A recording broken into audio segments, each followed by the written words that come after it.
Caroline de Posada. Welcome to our Connect with Caro live series.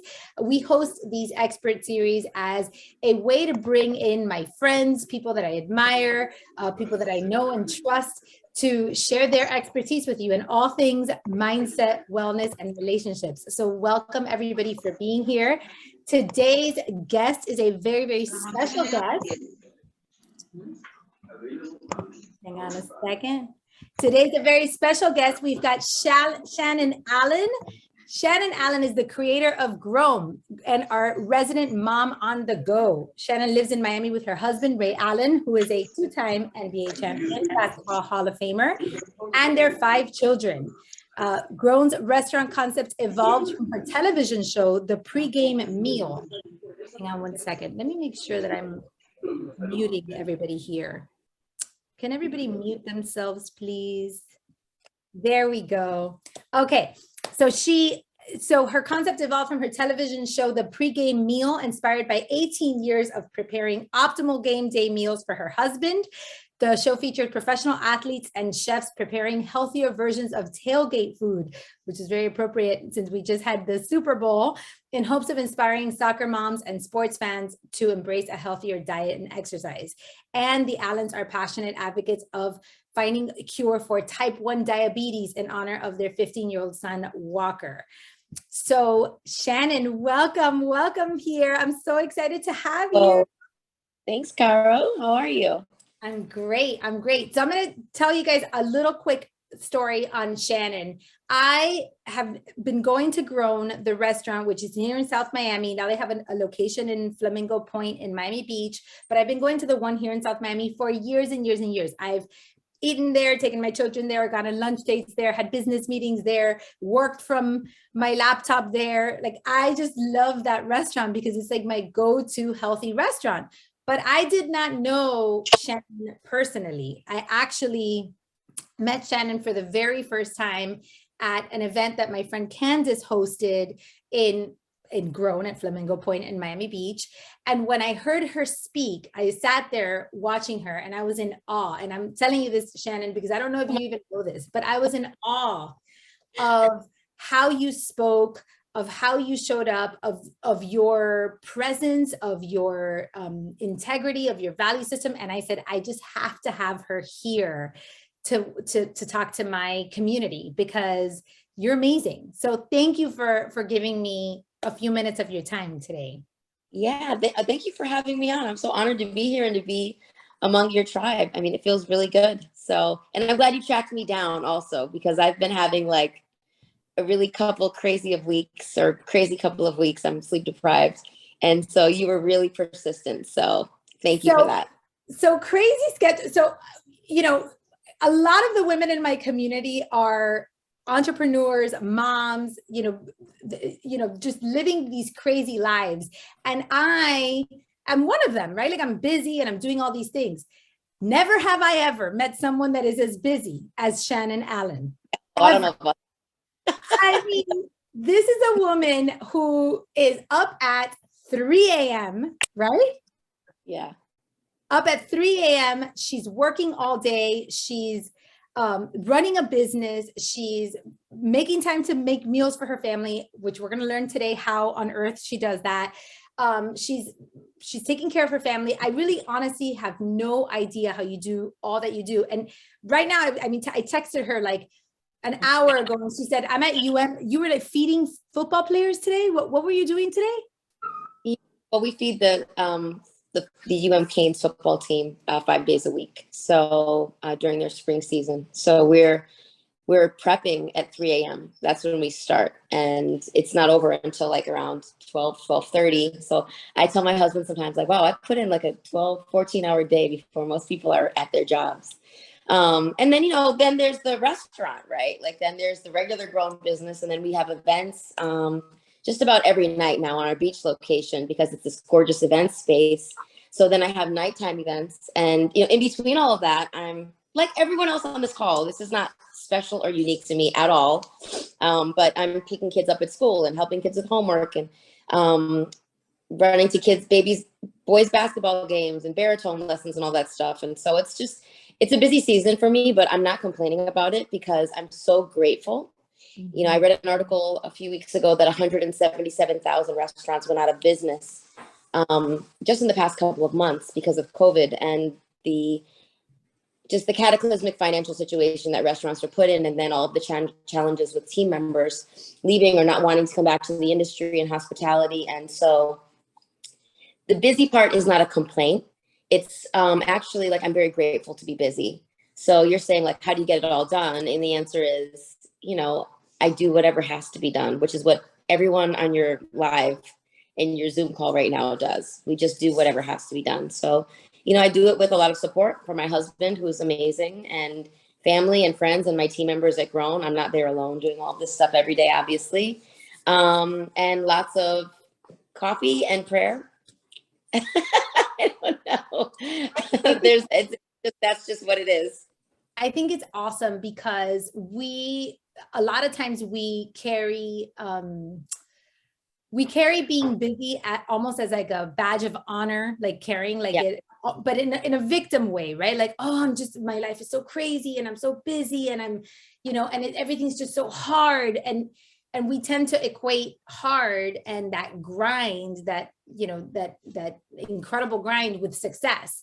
And so the temptation is to look at you and be like, oh my God, she's so busy, that's why she's so successful, or be like, I'm not willing to do that because she works too hard. And I love that you started this with saying, well, this is not a complaint. This is, I'm excited about doing this. I'm grateful to be doing this. I'm grateful for the opportunities that I have. And I actually love that. And it's also indicative of a specific season that you're in, right? Like, I mean, the goal isn't that you're going to be this busy forever. The goal is that you are super crystal clear that this is what you need to do right now to get to where you're going. Is that 100%. And as you were talking, I was thinking about how this is a season for me. And, right now it's very much about gratitude that we're still open, and gratitude for opportunities, and gratitude for people still coming into the restaurant every day and new locations. And so that's kind of what fuels me, that sense of I get to wake up at 3 a.m. Oh gosh, you guys are going to hear I'm having construction in my house. I get to go to work at 3 a.m. every day and serve people and continue to be in business and doing the thing that I'm so proud of, which is providing delicious organic meals, made with the best ingredients we can find. And to be able to do this because it's not a given. And I also think there's no hero patch or special place in heaven for people that are busy. And I think a lot of times it feels like, oh, well, she's busy, so she's better. I take 7 weeks off in the summer and I go away. I unplug. She's Farsi. You broke up a little bit there. You said that you take 7 weeks off in the summer? Yes.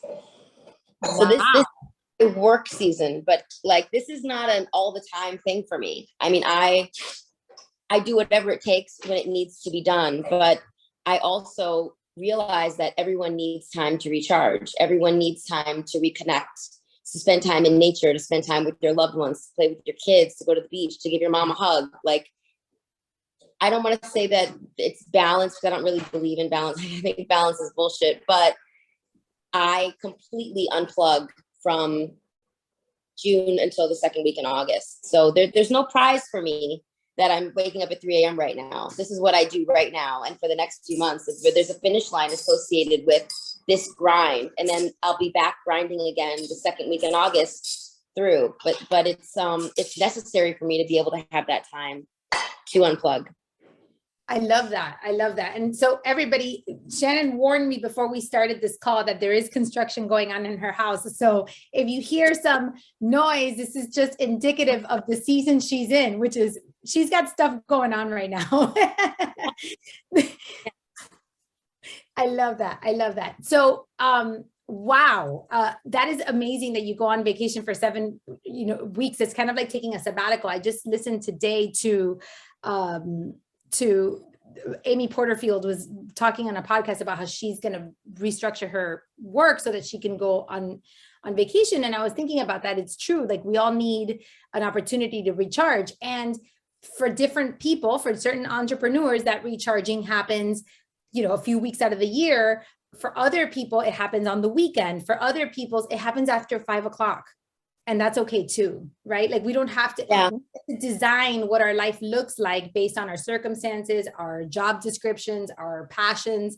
It all looks differently. So I think that this is cool that I don't want to be waking up at 3 o'clock in the morning and working all day for all this time or whatever, but I wish I could be on vacation for 7 weeks a year. And this is just an example of, we give and take, we choose what our priorities are. We choose how we show up.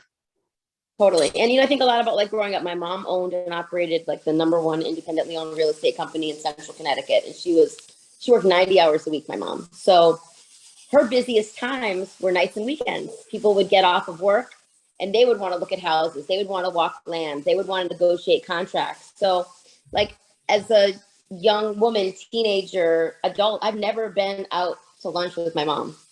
I'm almost 50 years old. I'm almost 50.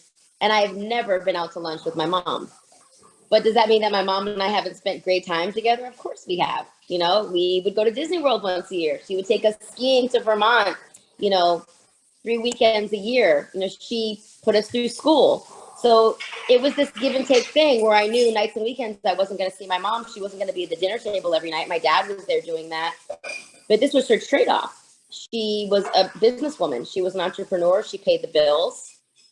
She was the breadwinner in our house. And the trade-off was that she worked 90 hours a week. We didn't see her nights and weekends were her busiest times. But, when she got a week off in spring break, we were out of there. And, my kids kind of understand the same thing about me. I work nights and weekends. And during the school year when they're in school, I'm crazy with Roan. And then in the summer, we check out and we really check out. So I always say to my husband, like, oh, we live for the summers. And in a way I kind of do, but I also really live for this too, because this feels kind of amazing just to be able to create something that you wish you existed and it solves your own problem. And then by proxy, it solves problems for you, Caro. You have a organic drive-through now in your neighborhood and that feels really good. I love that. And that leads me to, I want to know how this started, because you said something that's so important, which is that this solved a problem for me. What was the problem? What was your problem? So there's a long story about how it really came to be, but I'll do the quick version of it because I know you guys don't have a ton of time. But in 2008, our middle child Walker was diagnosed with type 1 diabetes in a super, super dramatic fashion. I didn't know anything about diabetes, neither did my husband, Ray. We didn't have type 1 or type 2 on either side of our family. So this was a complete shocker for us. My husband was— How old was he when you discovered that? He was 17 months old. So we were living in Boston at the time. Ray was playing for the Boston Celtics and we were in Los Angeles. It was Celtics Lakers. It was Ray and his team against the late, great Kobe Bryant and the Lakers. This was in 2008 and we were in LA for the finals. This was the first time that, Ray had ever been to a championship. I mean, he'd been playing basketball. He was probably 10 years old, 8 years old, and he'd been dreaming of this moment his whole life. And all of a sudden, between like a Monday and a Friday of us being in LA, Walker, who was just 17 months old, something was off. And between a Monday and a Friday, he taught himself how to say juice mommy because he was just so excessively thirsty. Like 17-month-olds have about 50 words in their vocabulary. But juice wasn't one of them. And Walker was breastfed. I breastfed all my boys till they were about 3 years old. So he was mostly breastfed. But juice wasn't like a big deal for him. But he was so thirsty, he just kept saying, juice mommy, juice mommy. And then he started being very lethargic and peeing through his diaper, which was very unusual for him. And then he started vomiting. So on Friday, Ray had, I think, game 4, and he like broke all these records. He had like 8 3-pointers in the fourth quarter. I don't know how many people on your Zoom follow basketball, but he broke the all-time record for the most threes ever made in a finals game. And he had like, 24 points in the fourth quarter. We won that game in an amazing game. But Walker was just off. And when we got back to our hotel that night, Ray said, Shan, I think something's really wrong with Walker. And, it was weird. Like my spidey senses were off, admittedly as a mom. I don't know if it was just the anxiety of the whole atmosphere. There were 35 of us in LA. Our whole family trying to just figure out tickets and where people were going to sit and hotel rooms and flights. And, I was in charge of all of that also. And, they were eating crappy hotel food and we had a bumpy flight out there. I just wasn't thinking something's really wrong with Walker. I was just, your third child, you're kind of thinking like, oh, whatever, throw another pancake against the wall. Like he'll be all right. Your first one, you probably were super nervous. But Ray was on top of it. And he said, promise me if when you wake up tomorrow morning and he's not okay, you take him in. He meant to the hospital. So I woke up the next morning and I woke up drenched in Walker's urine. He had peed through his diaper, soaked through the sheets. I mean, just urinating everywhere, which was a lot. And I put him in the bathtub and he was kind of like a wet noodle. And I called the concierge in the hotel and asked if they had a physician on staff. And they basically said, no, but we have this doctor we speak to. So I called this doctor. I don't even know this person's name. And the doctor said, oh, it sounds like the flu, but take him in. And while you're there, do me a favor, don't leave without a blood test. And I was like, okay, well, what am I looking for? And he's like, I have no idea. But anything really scary, you can rule out with a blood test, right? Like it could be a flu, it could be food poisoning, it could be any number of things. But if it's something serious, they're going to know with the blood. And I said, okay. He said, don't leave without one. So I go to the emergency room and all of his vitals looked really good. And for about 20 minutes, the doctor tried to convince me to just give him some Pedialyte and head home. And then finally I just said, I need to have a blood test. And the doctor was like, well, blood test for what? Like, this isn't a sick kid. We see really sick kids here. Like this is a major hospital in LA. I'm attending whatever we had out of the ICU. Like this is not a sick child. And I said, well, whether he's sick or not, I'm not going to leave here without a blood test. And so reluctantly, they acquiesced. And 20 minutes later, the doctor came back in and she was white as a ghost. And she was crying. And she said, your blood sugar is supposed to be between 80 and 120. Walker's is 639. He has type 1 diabetes, 639.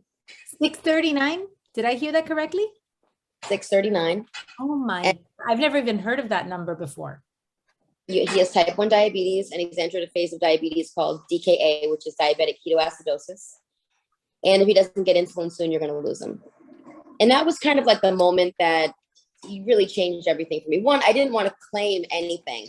Doctors are great, but you just never really know, right?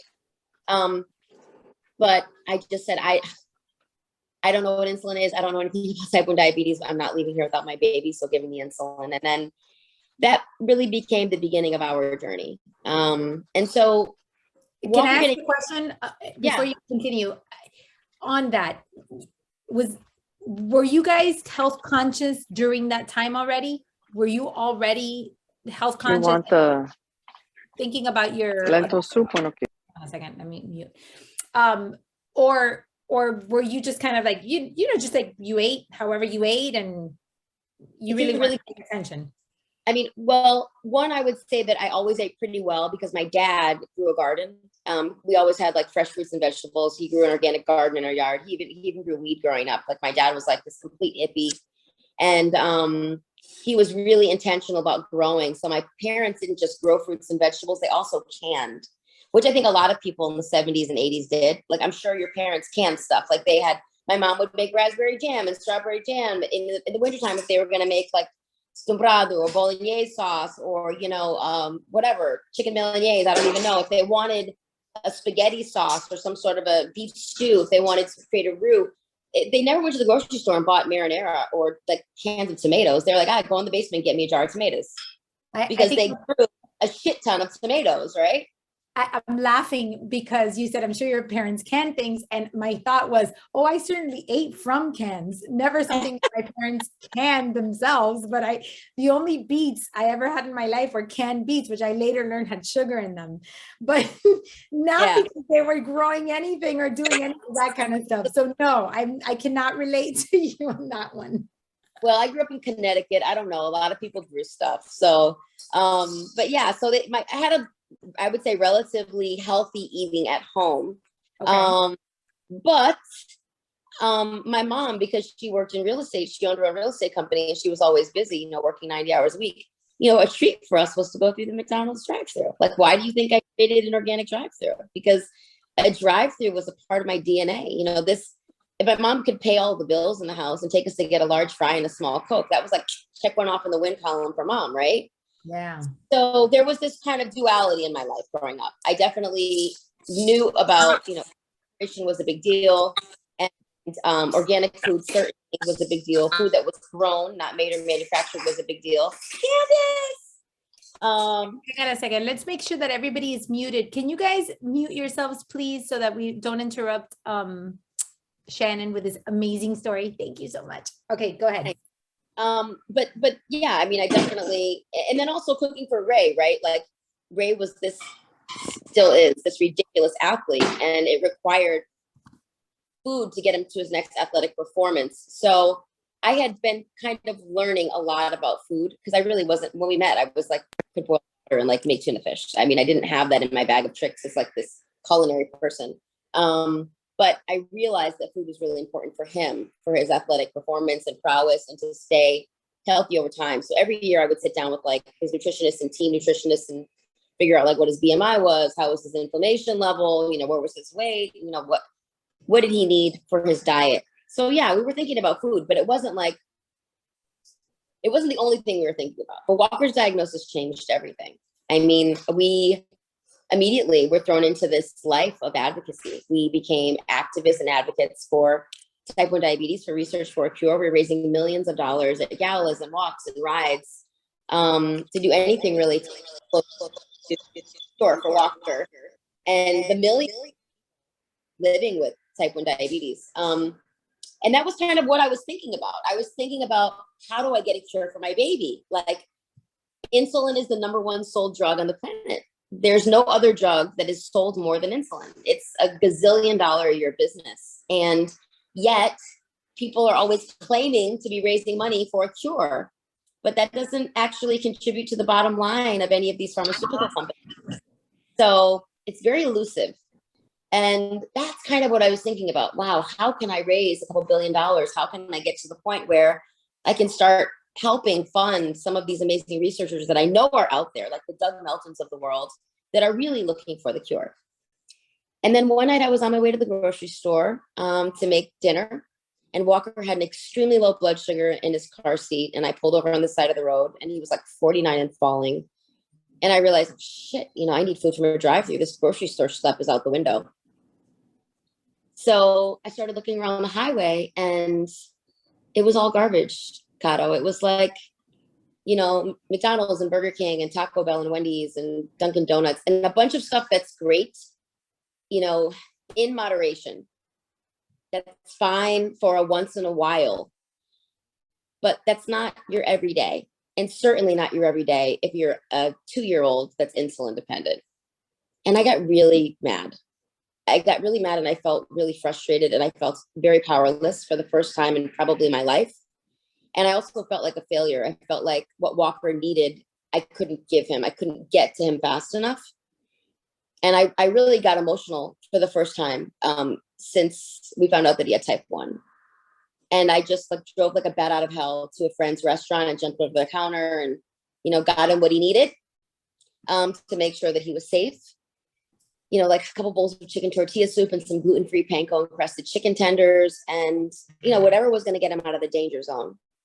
And then when I got home, I sat on the shower floor and I kind of had a pity party, and I felt really bad for myself. And I was like, oh, this, what was me? This is so horrible. This poor me, I'm dealing with this, And then I was like, what are you thinking about? Like, this isn't about you. This isn't even about Walker. This is a problem. And by the way, nobody's coming to save you. So if this is a problem for you, it's just a problem, period. And somebody has to have big enough balls to reinvent fast food. So how big are your balls, actually?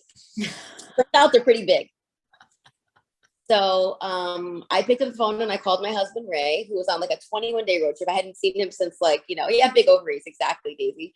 I hadn't seen him in like a month, which was kind of like our life for 18 years in the NBA. And I said, hey, I think I have to reinvent fast food.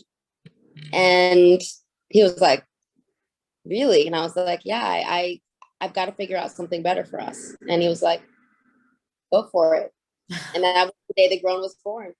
Wow. You know, So, yeah, you said something to me when I met you at Candace's event that really struck me, because I don't, so I know a lot about type 2 diabetes, and a lot of people know a lot about type 2 diabetes. And we know that you can, you know, the diet and exercise and lifestyle really affects type 2 diabetes. And I asked you a question about type 1 diabetes, and I said, does diet, lifestyle, like all this stuff that you've done, has it helped Walker?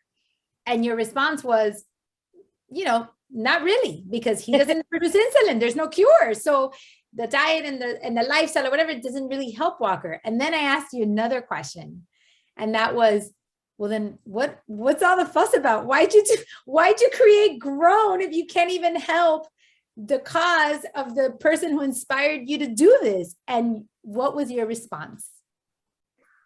Do you remember? Because never Walker. It never was about Walker. It was always about trying to encourage people, everyone, to eat just a little bit better so they can live longer, fuller, more active, healthier lives. And this was the inspiration that God gave me through Walker. But in the hopes that I would inspire people, we would inspire people, Grown would inspire people to do just a little bit better. Because the truth is, without a cure, Walker's insulin dependent for the rest of his life, right? But no one should trade places with him that doesn't have to. Amen. And for 80% of the people that are living with type 2, if they just lost 10% of their body weight, 80% of the people that are living with type 2, which is 1 out of 3 people on the planet, by the way. This diabetes was the global pandemic of our time pre-COVID. So if 80% of the people on the planet living with type 2 lost just 10% of their body weight, and that's all diet and exercise, the type 2 goes away. But nobody tells you that. Amen to that, sister. I mean, that, you guys, everybody that's on this call right now, for this very moment, this is why I wanted her on this call. Because when she said that to me, it wasn't she said, I can't do anything for Walker. I can't change. I mean, I can help him and support him, but I can't change his diagnosis. There's no cure. But I can help save so many people that don't have to trade places with my son. And it just touched my heart, the fact that you are so driven by this principle and by this mission. And I commend you for doing that. So thank you for sharing that. I'm really proud of what we do. You know, it's not easy. And sometimes I feel like I care more about people's health than they do. Me too. You know? But ultimately, if you make better, convenient, and hopefully affordable and accessible, then it's an easy choice. And it doesn't feel like work. That's right. And it doesn't have to be so hard.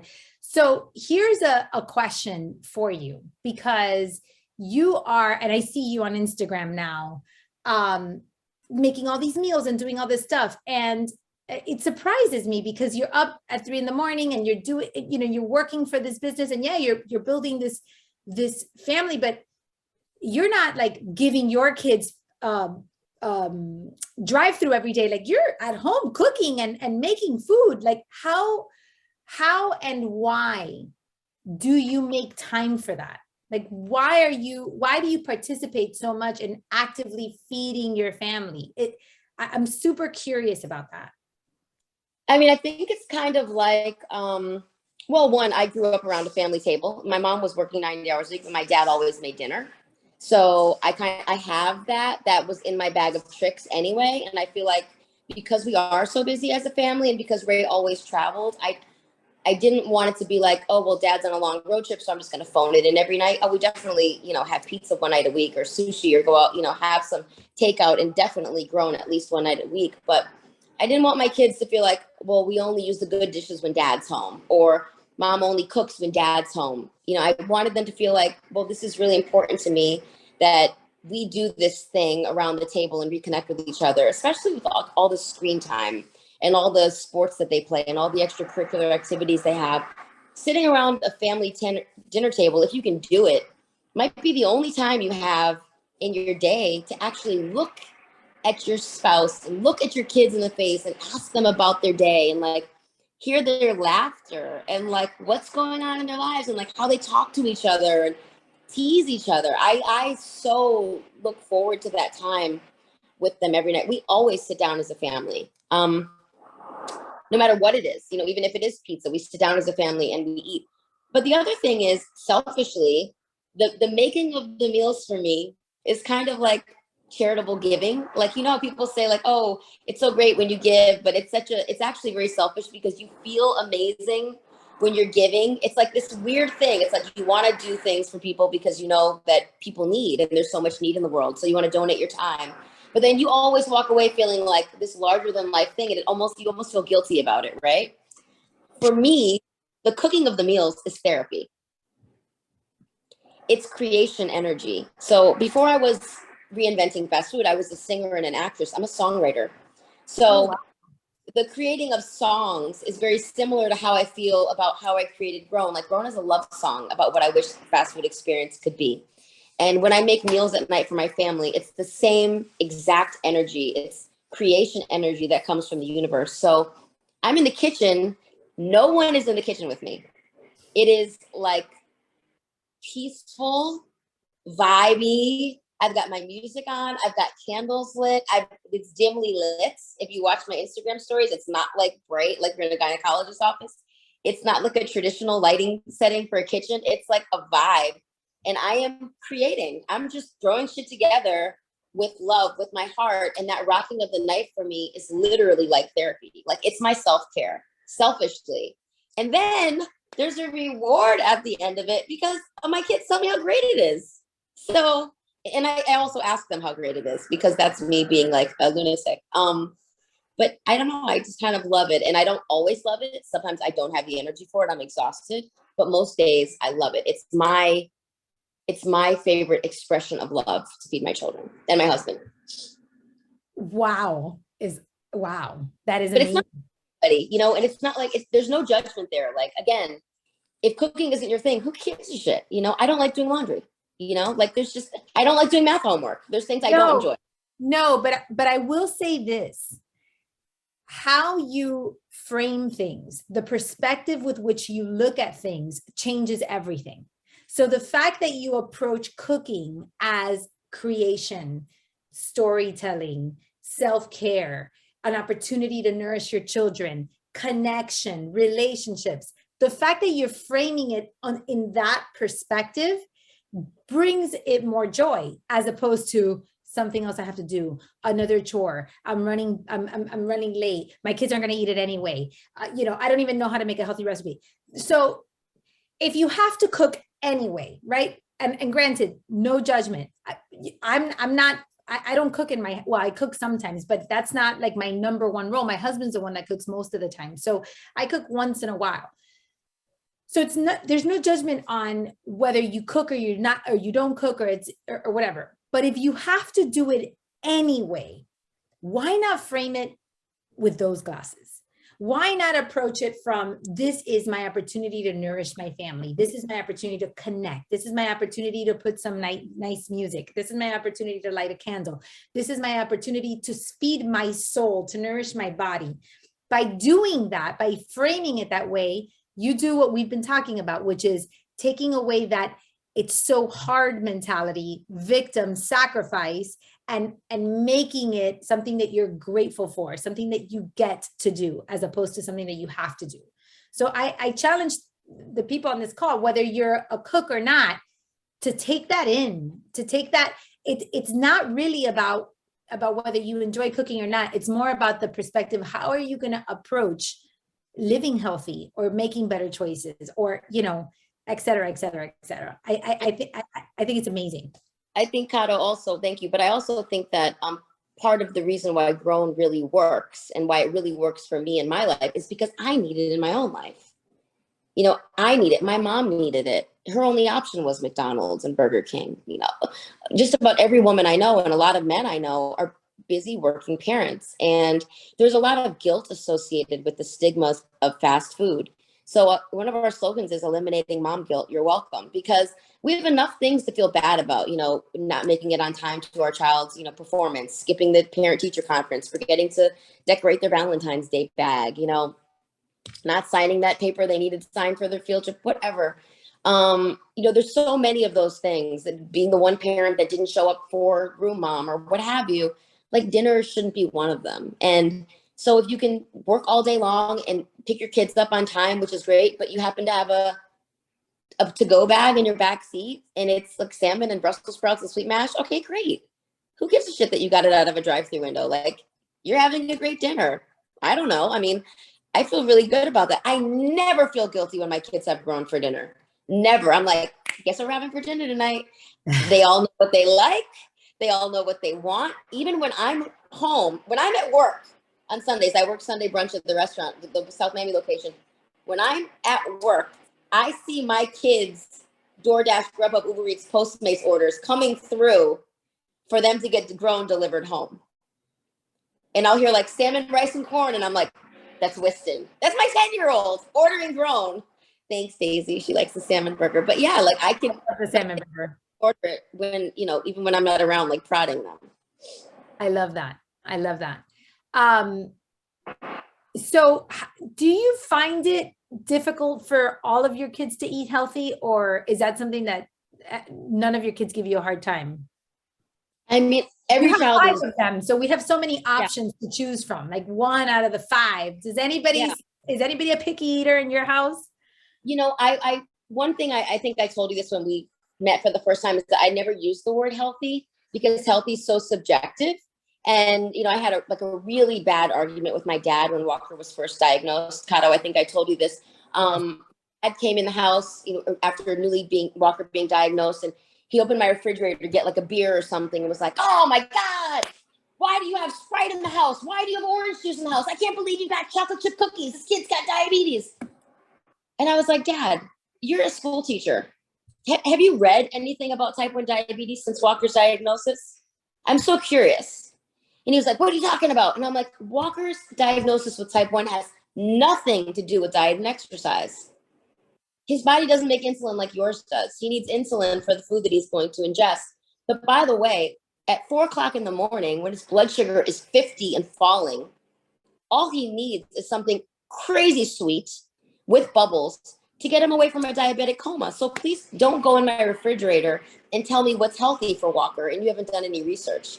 So I actually don't even like the word healthy, because every one of us has a different body type.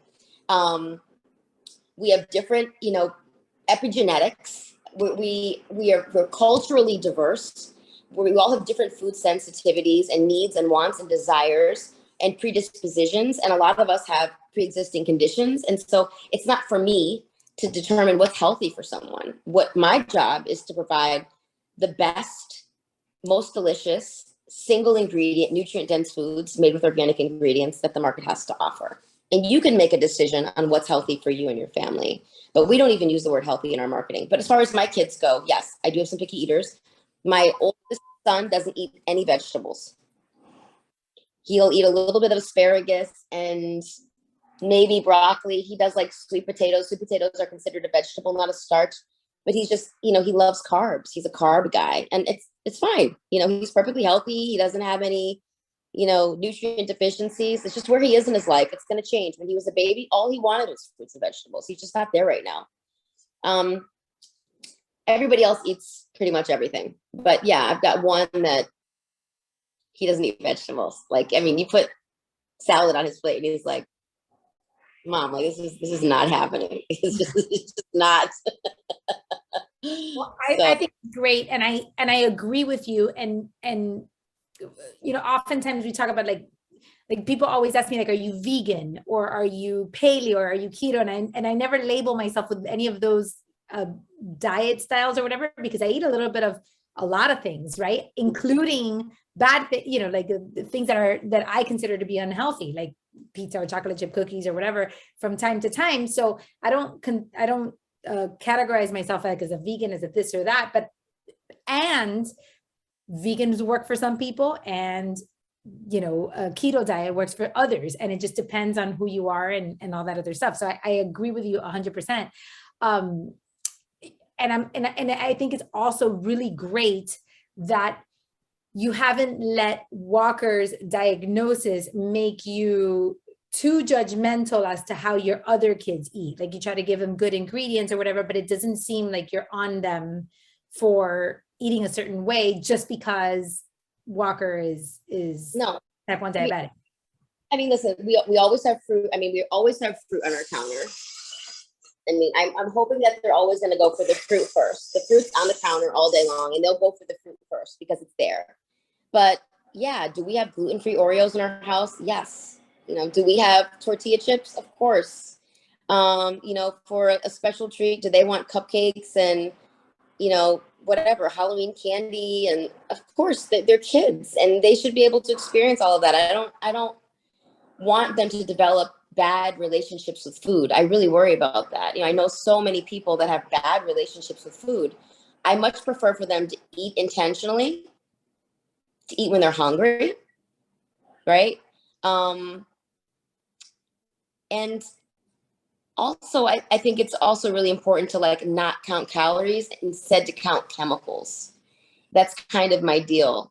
It's like one of the things that I've learned about growing. There's this trend now that we're getting away from real single ingredient foods, and we're getting towards highly processed foods under the name of these labels that you mentioned. Boom, boom, boom, boom, boom. Count chemicals, not count calories, chemicals. And we've gotten to the place where we went away from highly processed foods and silvery and glimmering packages to more grown foods. And then now we're going to foods that are only made in manufacturing plants with ingredients that we can't even pronounce. And it's just really important to remember that, an apple is real food. You take a bite out of it and you eat it. This is fast food. This is as fast as you're going to get. Banana, this is fast food. You're gonna peel it and you're gonna eat it. You know what it is. It's a single ingredient. You can't get any better than this. When you start eating stuff that's like heme and amino acids and all this stuff that you cannot pronounce, we're lost. I mean, they're gonna start 3D printing food. We're losing. We are losing the game right now with biodiverse food and soil health. We've got to fight for real food. I love that.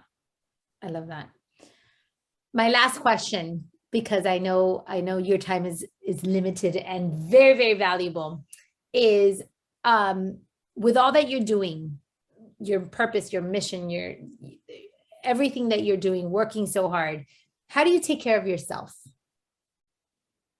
I think lately my self-care has really slacked, if I'm being honest. During COVID, there were so many horrible things about COVID, and we've all lost loved ones and people we care about and friends in our community, and also this loss of, I think, innocence and security. But there were definitely things that we gained. I'm sure a lot of people on the Zoom or the call, there were things that they gained, and we feel like, I want to keep some of that, right? Like more walks with my family, more board games, more time spent making family meals, being around the table. I definitely upped the ante on my self-care during COVID. I had like a 25-minute facial routine that every night I was with my retinol and my creams and my serums and facial steaming and whatever. And just, the past 6 weeks, I haven't touched my face. I don't know what's going on with it. I just, I'm just too tired. But yeah, I think self-care for me is being present, living in the moment, being grateful, taking time with my husband and my kids, listening to music. Certainly I listen to music wherever I go. Hugging friends. I missed hugging friends so much. Candace is on the call. It's just that if you're lucky in life, if you're blessed in life, you have 5 or 6 friends that when you see them, you feel like you just recharged your batteries, that your vibration just raised a little bit, that your spirit feels rejuvenated. And all that stuff is self-care for me. I mean, certainly my cup of coffee, my morning cup of coffee is something, there is no negotiation about that. I have to have that. That is a crucial part of my self-care. So, and just being grateful to God, like my relationship with God, I'm always talking to God and just telling God and the universe, thank you for everything, because I don't want to take any of it for granted.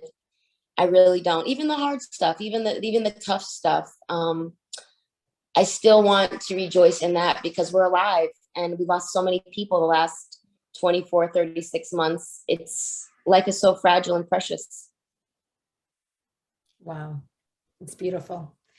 On that note, if anybody has any last questions you want to ask before we let our beautiful Shannon get back to saving the world, one fast food meal at a time, please put it in the chat or unmute yourselves. And I do, Gato. This is your chance. Katie. Hi, Katie. Hi. I call Shannon. I'll DM her for a recipe, or I call Shannon my cooking mentor. My boys start lacrosse season today, so we are heavy duty pregame meal. But I think it's this concept of taking the idea, your things about which you feel very strongly, and nourishing and expanding that to other people. I think there's and it's levels of better, as you were describing. It's whatever is better for the person. So to that end, and taking into account you have gluten-free Oreos in the house, and you know what I mean? Like with my kids, here's the thing that I wonder is pitching the apple or the fruit. I'm like, okay, have something. You have to have some protein with your breakfast, have a piece of fruit. And then, okay, they love cereal, so be it. Or, it's making that with some of the athletes that you're working with, or you have, the clients, how do you, as you progress, they've already agreed that yes, nutrition is a big deal, but how do you pitch it to, let's say, some of your friends, the friends of your sons, like, hey guys, did you know that? Or tell us, that's something I'd be curious. Maybe people who aren't as far along on the nourishing your body through nutrition track, how would you pitch it to those folks? Great question, Katie. Thank you. Well, I do it every day right now because now we're cooking for and these guys are amazing. So we have 100 young men that are, these guys are thoroughbreds. These are seasoned athletes, and they have to be so meticulous about what they put in their bodies. But just like all of us, they have all of these like social constructs and around food. It's like, I only eat this. I've only been raised on this. This is what I'm used to eating. And we're really fortunate that we work with their team nutritionist, Kyle Bellamy. We've been working with him for 6 years. And he is so passionate about, first of all, quality, the organic ingredients, quantity, making sure that we never run out, and variety, because every single day, and we're there Monday through Friday, he wants to expose the players to something they've never tried before. So we've got guys coming through the line that some have to lose weight, some have to gain weight, some have to maintain, some have to cut down on inflammation, some are recovering from injuries or surgery, others are trying to pick up speed. And every single day they have new foods to try. And then we're throwing acai bowls at them. They're like, what is this? How do I pronounce this? I don't want to try this. And so it's my job behind the line to be like, just try it. Just take a spoonful. And if you don't like it, you don't have to have any more. But I promise you, it really does taste like ice cream. Just give it a shot. And if you like it, then I'll dress it up for you. And, we'll make it great. We do that with juices. We do that with smoothies. We do that with acai. We do it with egg dishes. We do it with different kinds of alternative meats. Sometimes we'll have turkey bacon. Sometimes we'll have chicken sausage. Sometimes we'll have, organic thick cut pork bacon, whatever. But I would say that kind of taste me bite concept that worked for your 11-month-old, it can work for your 25-year-old friend. And then the other thing that I think in my bag of tricks that's really been helpful with my kids, and I don't know if this will work with your kids, Katie, I include my kids in the kitchen process. If you see sometimes on my story, if I'm making mashed potatoes, or if I'm making a vegetable, or I'm like seasoning cauliflower with turmeric or whatever, my little two are usually in the kitchen with me. They'll come in and I'll let them help, and then they get to taste. It's very unusual for someone to not want to try to taste something that they made. You're an author or a critic, the expression goes. Yeah, absolutely. Yeah. That's great, Shannon. Thank you. Welcome. And if I can add to that, and I love that, when she's talking about tasting things, there's an energy that is contagious when you get excited about food, or when you get excited about doing something that's different, and people are always attracted to different. So in my house, for example, with my little kids, you know, my kids normally eat a certain way at home, but their friends don't necessarily eat that way, right? And then they will, you know, have a sleepover, and they'll be like, Mom, I want you to buy Taki chips and Oreos and chocolate chip cookies, and I want cherry soda, and I mean, all sorts of stuff. I mean, our grocery cart is filled with all this food that they never have here. And I'm like, okay, cool. So we buy all of it because we want them to feel like they were excited about inviting their friends over. Their friends are going to feel comfortable here. Everybody's comfortable. But once they're here, once I have them in my purview, I'm like, hey guys, so I want to know who's like the most courageous person here, because I'm going to give these healthy shots of vitamin powder, and like I'll do like a green powder, and you know, I want to see who's the toughest kid here, who's going to drink these shots, because these are vitamins that give us nutrients if we're going to eat all that junky food. And all the kids want to try it. And then they'll be like, yeah, I could take that shot. No, I could take that shot. And then they get excited about it. And now it's kind of become like a thing. And they're like, oh, I want the berry one, or I want the green one. Or can you tell my mom to buy that one? Because I want my mom to buy that one, because they get, it's contagious. So I think one of the most beautiful things that we can do with everyone around us is spread the information. If you make something that's healthy, let people that you love try it, and be as excited about it as you are to have it. And then you're just opening their eyes, you're exposing them. And it's not like you're judging them. It's not like you're telling them, don't eat what you normally eat, but it's like, ooh, you get to be part of something fun that I'm doing. And that gives them an energy. And then all of a sudden they're doing something that's good for them. And it's just planting a seed in their life so that for in the future, they'll be like, oh, I can have the Taki chips, but I could also have the green powder, and I could do both. That's it. That's what it's all about, doing both. Daisy wants to know, Shannon, if you offer grown nutritious meal plan delivery option. We are creating a business for you right now. I love it. Actually, Daisy, yes, we have a meal plan delivery partner. Her name is Leah Ames, and she has a company called Lunchology Miami. And Leah provides meal plan delivery based out of our South Beach location. She runs that whole business out of our umbrella, out of our South Beach location. So it's all the same food. It's all the grown food. And she's amazing. She does an incredible, incredible job. And she's been in business in Miami for 8 years. So she's really good at this. What is it called again? Lunchology. Lunchology. Is this only a lunch cantina, or dinner's included? You can do breakfast, lunch, or dinner. And so you can schedule like Monday, Wednesday, Friday delivery, or 5 days a week delivery. It's completely amazing. And so she operates the whole business under our roof. It's all the same food, all the same quality of ingredients, same cooks, same dishwasher, same everything. Wow, that is amazing.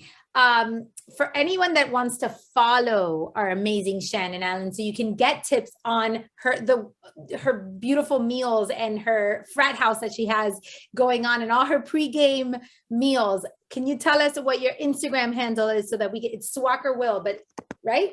Swacker at Grown, GROWN.